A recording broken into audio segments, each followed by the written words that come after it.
Hello everyone, you are welcome to the GMAT 41's YouTube channel. In this video, I'll be teaching you how you can calculate the magnitude of any given vector. Here on the board, I've got this question which I'm going to use to teach you that. Calculate the magnitude of the following vectors. So we've got three vectors here in these three parts of the question.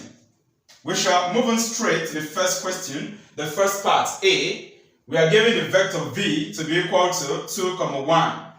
And so we have to find the magnitude of this vector.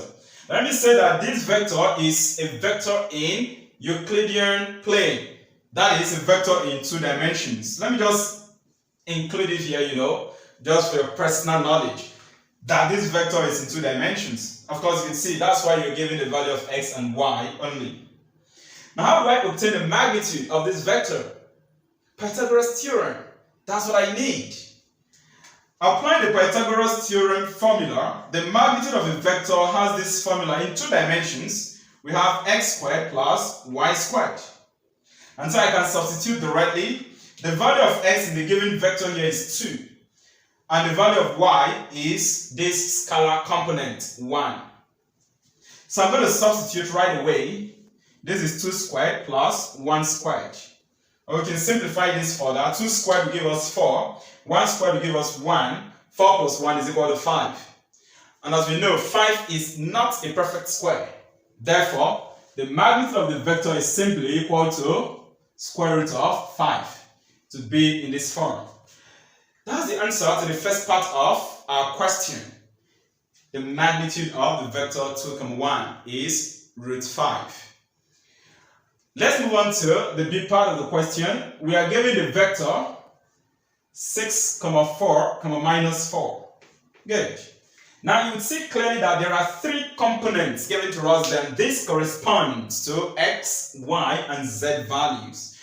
This is actually a vector in Euclidean space, 3-dimensional vectors. Now, I just have to include it, like I said, for your learning purpose. While solving questions, you don't need to be showing that.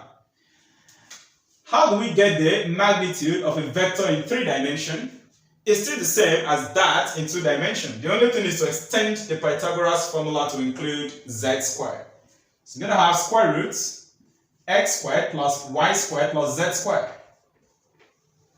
We shall substitute using the values given to us here. X is equal to 6, y is equal to 4, and z equal to minus 4.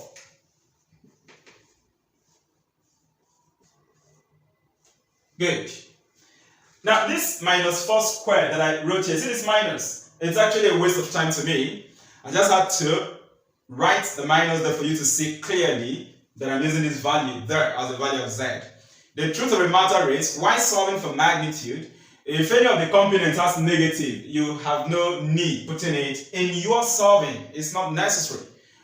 What you're going to get will still be the same as what you would have gotten if you don't use the minus. Reason, this square, if you have a negative number raised to power 2, that power 2 would remove that negative for you. And secondly, while calculating the magnitude of any quantity, your answer is always positive.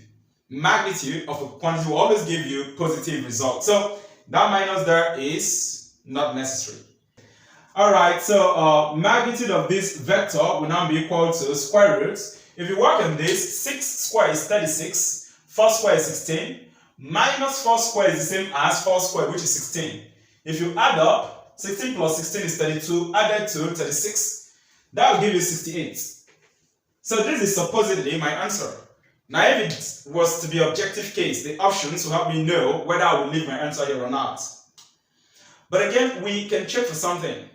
Since there is no option for us to know where to start, we can check if we can still simplify this further, possibly using the knowledge of surge. What will I do? Ask myself, this 68, is there a perfect square in it? And of course, with a good knowledge of multiplication, we can see clearly that 4 can divide this 68. If 4 divides 68, we should get 17, which means that 4 times 17 would give us 68, and that 4 is a perfect square. So I can still break this down as 4 times 17. And using the knowledge of surd, here we are going to use multiplication law of surd. This is going to give us square root of 4, which is 2, square root of 17. 17 is not a perfect square, so it will still carry the square root.